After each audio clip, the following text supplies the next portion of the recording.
You're listening to What She Said, a podcast for bloggers and creatives hosted by me, Lucy Sharif, a freelance journalist living in London.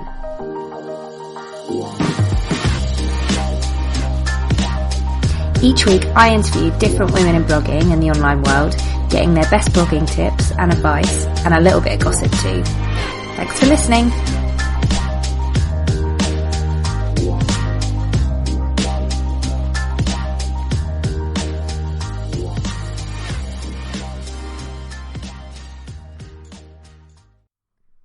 Welcome to another episode of What She Said.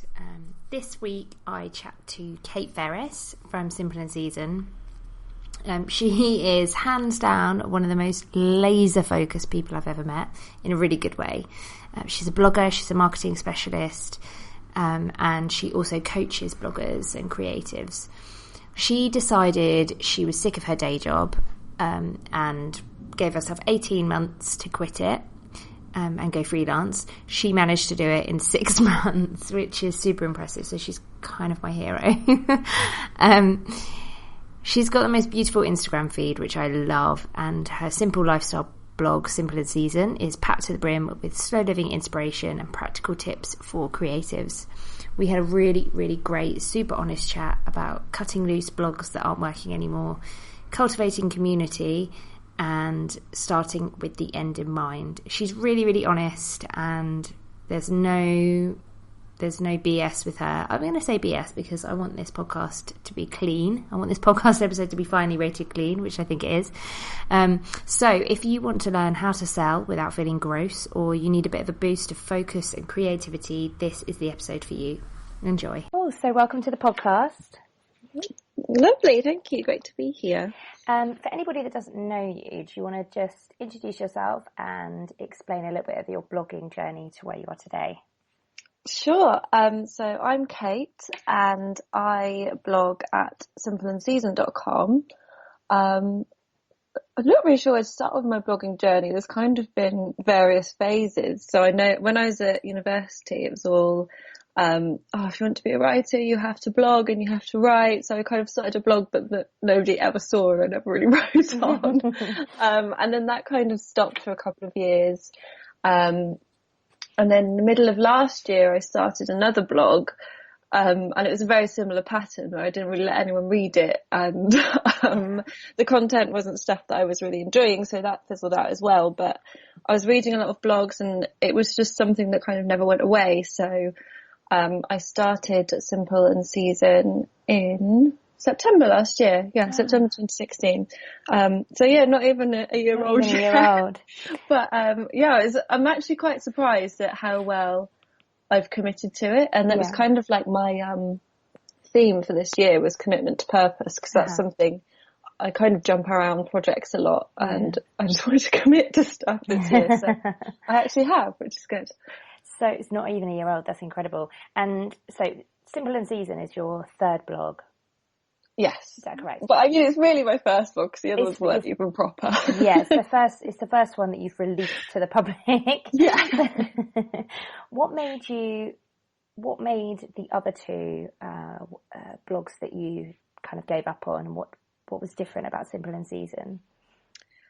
I think it was what I was doing with content and how I was aiming it. So the sort of second blog I had, I think I was reading the wrong blogs. I wasn't reading blogs that kind of appealed to me. Mm-hmm. So I was kind of thinking, well, this is what a blog is. And I was writing content and I was like, God, I'm not even enjoying writing it. I'd never read it. And like, this is just not fun. Yeah, I think so many of us do that though, don't we? Because you write what you know. So if you're, that's why one of the things that everybody, I think I would always say to everybody who's blogging is just read lots, read wide as well, because you tend to emulate what you know, especially to start off with, till you find your own voice. Yeah, definitely. So I was kind of that was like one of the kind of founding principles, for want of a better phrase, for Simple and Season was that everything has to go through a kind of would I read this filter. And if it's something like, oh, I had a nice lunch, then that's not going to get through the filter. Yeah.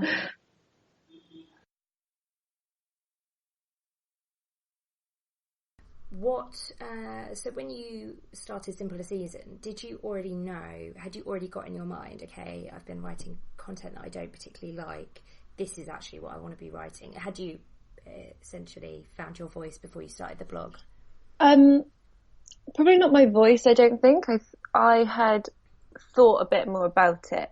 So rather than thinking, I want to start a blog and leaving it at that, I'd been reading a lot more blogs. Yeah. And blogs in the niche that I wanted to be in. And I think I just had a better idea of what I wanted it to be, more specifically, other than a blog. Yeah.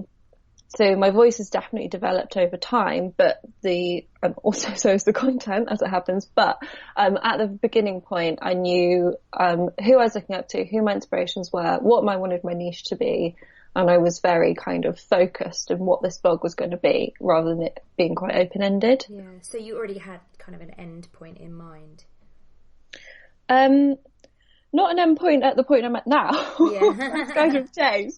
But yeah, I knew I wanted it to be. I knew that I didn't know where I wanted it to take me kind of career-wise or anything like that. But I knew what I wanted it to look like, and I knew what it wanted to sound like. That's really interesting. So that leads us on to what is it that you wanted it to sound like and look like, and what did you want out of your blog when you started it? At the time, because I was working a marketing job, but it had kind of turned into not so much of a marketing job. I was doing a lot of kind of operations stuff, and I was really missing the creativity. And that's kind of why I started the blog at that time, was because it was sort of an outlet to do something creative, and also because I was just coming home from work and then sitting on the sofa and watching TV and then going to bed. That was like my routine. So that was kind of why I started the blog. And then I just wanted it to kind of, I wanted to get like a pair of free shoes. Because I'd been talking to people, I can't remember who it was. It was somebody who worked for an agency that our company used. And she had a blog and she'd had some free shoes. And I was like, that is the coolest thing. So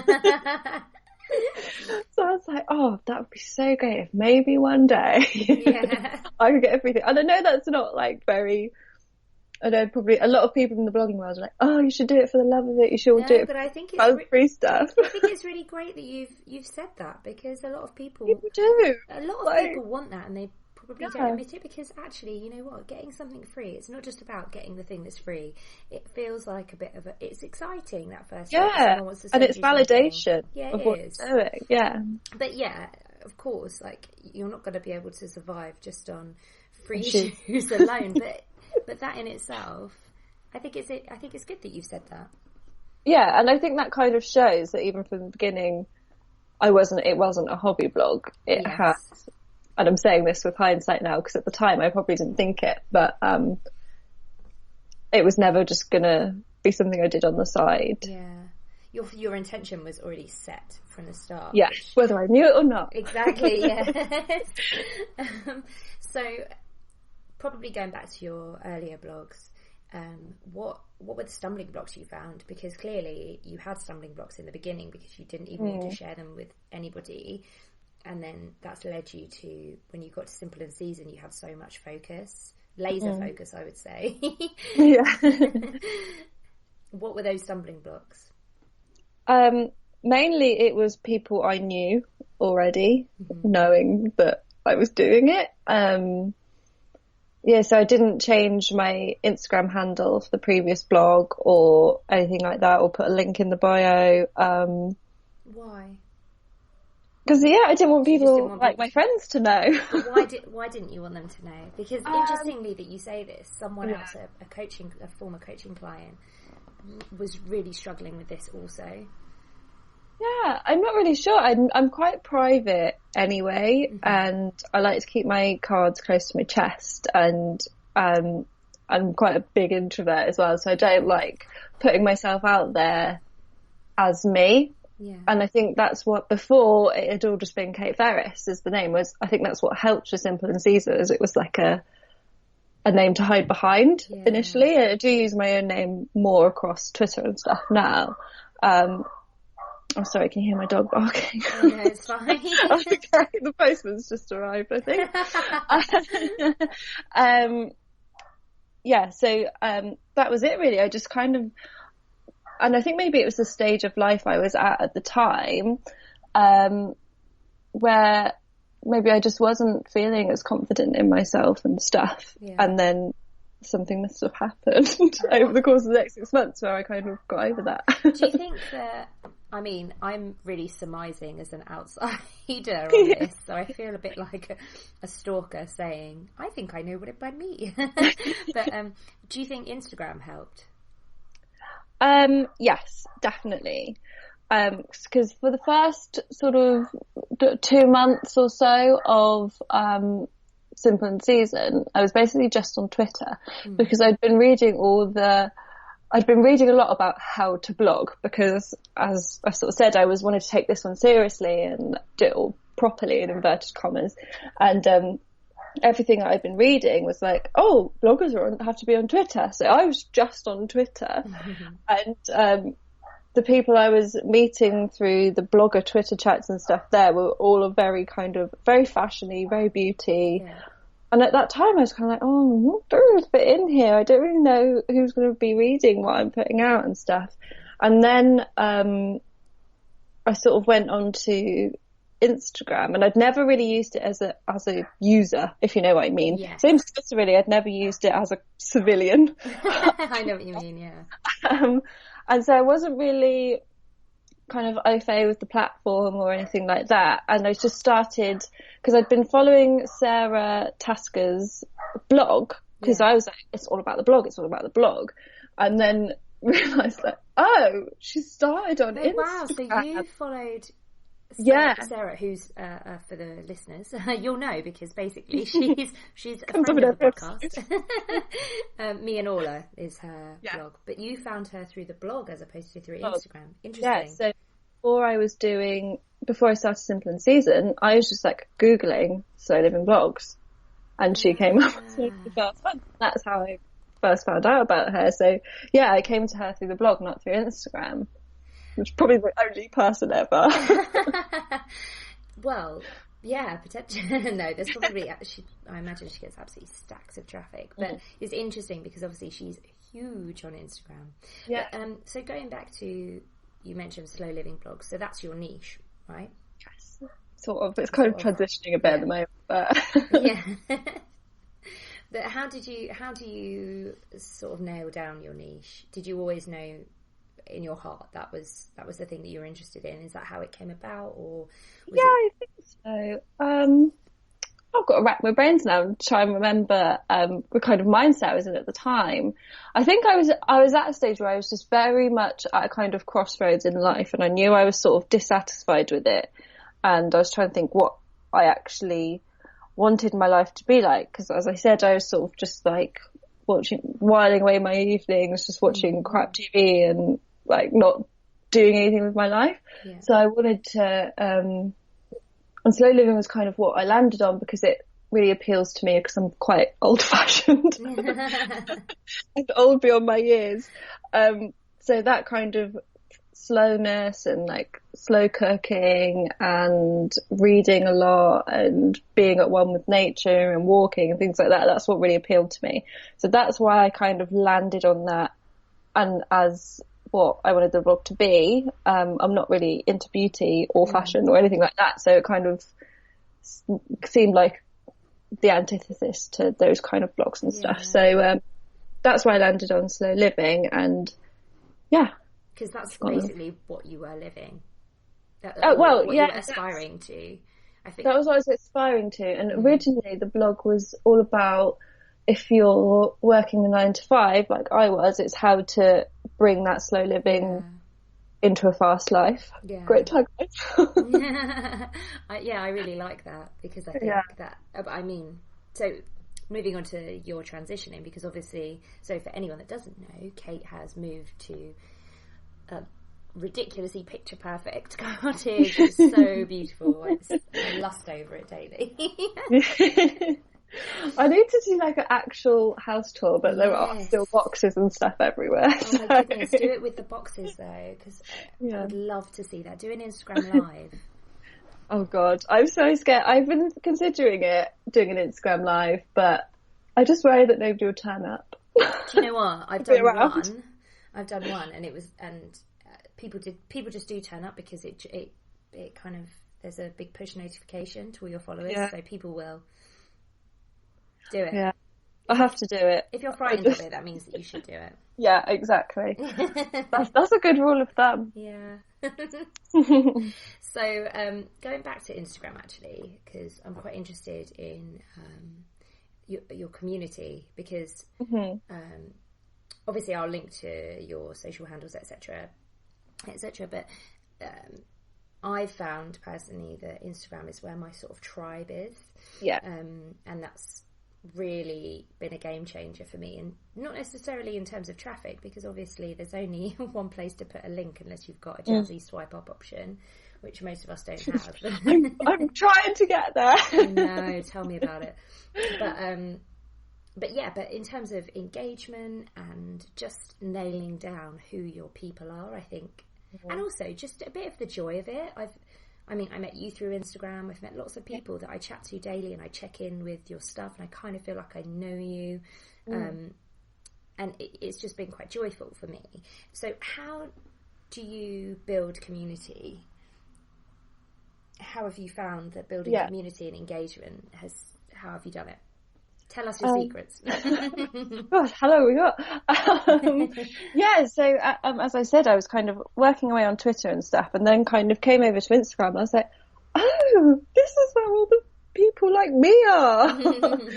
So that was quite an eye-opener, and it's something that I spoke about at my Blogtacular talk this year, and things about kind of, you've got to work out where your people are, because otherwise, like, this is like me having you have a conversation with someone else and me like standing in another room or something. Yeah. Like, you've got to be in the same room as the people you want to talk to.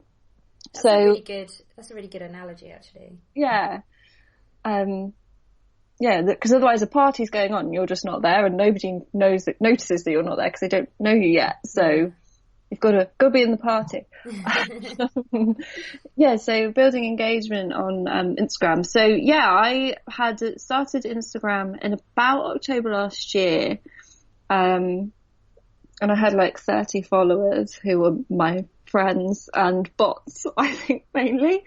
And then I had, before Christmas I was under 1,000, and then since Christmas I've had quite a lot of growth. And that has been down to hours, really. There's no quick fix with Instagram. So I probably spend about 2 hours a day engaging. 2 hours. So that's, approximately on and off. So I'll post, and then there's a good solid hour of like going through all the hashtags I use. I like engage with the most recent posts with liking and commenting and stuff. And that usually takes about an hour. And then I've got a couple of comment pods, which are, I know, very controversial, but one of my comment pods. We're in the same comment pod. Yeah, we're in one comment pod, and then I've got another. There's no shame in a comment pod. No, I think people are like, oh, it's so spammy or it's so shady. I think it can be, but ours certainly isn't. We have a chat and we all. There's like my other comment pod. We speak to each other more than we speak to our own families. It's true. There's always somebody there, and we're always like saying, oh, which picture, this one or that one, things like that. And so just checking in and saying Happy Friday, even if not just because we want. I mean, I'm still in it, and I very rarely post anymore because I just can't really keep up. But I like to still. That's the thing with them. You have to make sure people are on the same kind of posting level, because people like me, I post every day, well, 6 days a week now, really.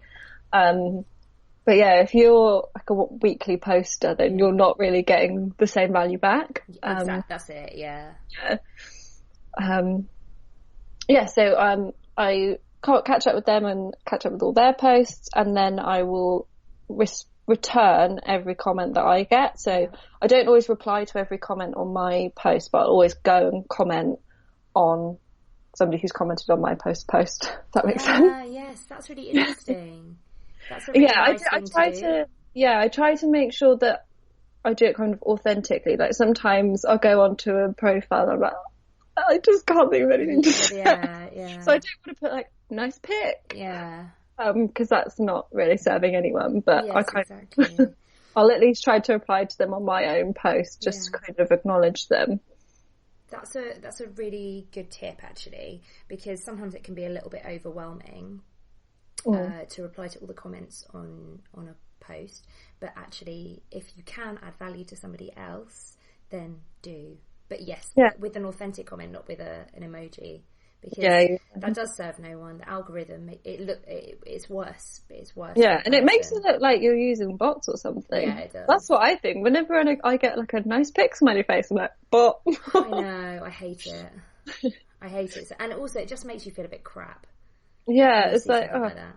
Especially because I go quite in depth in my captions. Like, really, there's nothing you could think to say in response to this other than that. And that's another good thing that we should talk about is your captions, because you do get quite in depth, and often you'll get quite vulnerable and ask questions. How did that come about for somebody who didn't even want to show their previous blogs to anyone?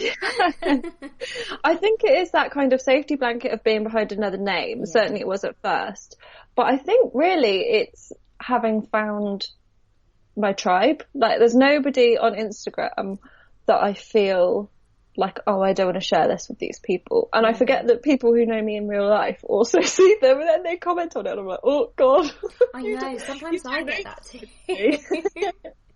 I forget that you can see this. It's just that I feel like I know my followers really well, or kind of I have a feeling about them, and that they're like a force for good. Yeah. So I don't feel bad sharing things with them. And I always say I'm more of a writer than a photographer, so I find the words come more easily. Oh, really? Yeah. I mean, not that I think that I would be surprised. I'm more surprised that you say you're more of a writer than a photographer. No, this doesn't sound right. It's not at all sounding like how I mean it. What I mean is that you take really beautiful pictures, and I always thought that probably came as naturally to you as the writing did. Yeah, that's something that I had to work on quite a lot, and it's actually been quite a surprise to me how without always saying really up myself, how good I am at it. But it is something that I have to work on, and my camera roll is full of rejected photos. So every picture I post, there must be like 25 rejects. So it takes me quite a long time to do that, and but the words just flow from that, really. And in Twitter chats and stuff, you see people who are like, well, when I write a blog post, I always start with the pictures. I'm like, God, no. But the pictures are just random ones. I'm like, yes, do that. Mine are always well, not always, but unless it's a travel piece, they're often just completely unrelated. Yeah, mine not always. I like this picture. Fine, shoving that in. But I did one post where they were related, but only because it was about like creative prompts. So I put in some of my weekend hashtag project photos in there. But yeah, that was just by sheer coincidence. That also takes us on quite nicely to your kind of blog transition, and also how you've gone from kind of 0 to 60 in terms of you were in this time last year, in fact this time last month, you were in a full-time job as well as having your blog on the side, and now you're 100% freelance. I think when we first connected, I knew you wanted to go freelance, and that was a few months ago. But now you're 100% freelance. How did you do that, and how scary was it? So in January, during the goal setting process, I think everybody does every January, I wrote down that I wanted to leave my job within 18 months, and then I left my job within 6. Wow. So that was good. I mean, I do have some privilege where I've got a lovely boyfriend who can support me financially at the beginning, and also we moved to Wales where it's like a lot cheaper. It costs no money to live here. So if we'd stayed living where we were living, then I couldn't have gone full-time freelance. But having said that, if I hadn't put the work into going freelance that I had, I still couldn't have done it. Even we couldn't have moved because I would have just had nothing to do. So yeah, I've forgotten the question, sorry. I was just asking about how you did it. Yeah, so what was your process? My process, I feel like I've been kind of winging it a bit. Like I've kind of come up with that's a process. It's a process.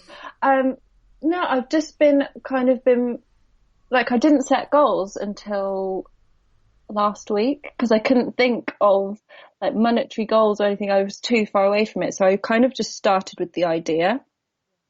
So the idea was all about creative business and marketing coaching for sort of creative business owners, really. And so that was the idea, and I thought that would start out as just doing freelancing, because what I wanted to do was to help people who have a creative business but they don't really know how to market it. It all feels very icky. And I was a marketing manager in my previous job, so I was like, well, I can help here. So I thought that would just be freelance marketing services, but over the time it's taken, and I had a 3-month notice period, so I had a long time to think about it. I kind of realised, and especially because I was starting my own business, that you don't start a business because you want to get other people in to do the work. You want to have it all as your little baby and kind of look after it all. So that's why I landed on coaching as a way to help people kind of achieve that and help them upskill in the things that they don't know how to do yet. So I just kind of worked really hard at making that idea the best it could be, and I started transitioning my content on the blog. So since about April, it's been mainly marketing stuff on there, but also kind of quite cerebral ideas about creativity and stuff. I need to do some more search focused, keyword based posts. I actually think you're a really good example of transitioning quite seamlessly, because the posts that you've been doing feel very much within your niche and they don't feel out of place. It doesn't feel like, oh, okay, Kayte's now talking about blogging. Because you've done it in a really clever way, so don't change. That was definitely by accident that I was doing it in a clever way.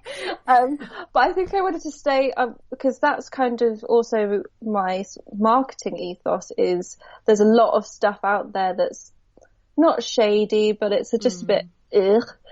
And I wanted it to be really simple. There's definitely all the blogs and stuff you can read about marketing make it sound really, really complicated, and that's because the people who wrote those blogs want you to buy their services. Like, there's nothing complicated about it when you strip it down to its bare bones. So that's sort of my ethos and how I kind of coach people and talk about it. So it does fit with simple and season, is that it's a kind of a very wholesome, simple approach to it.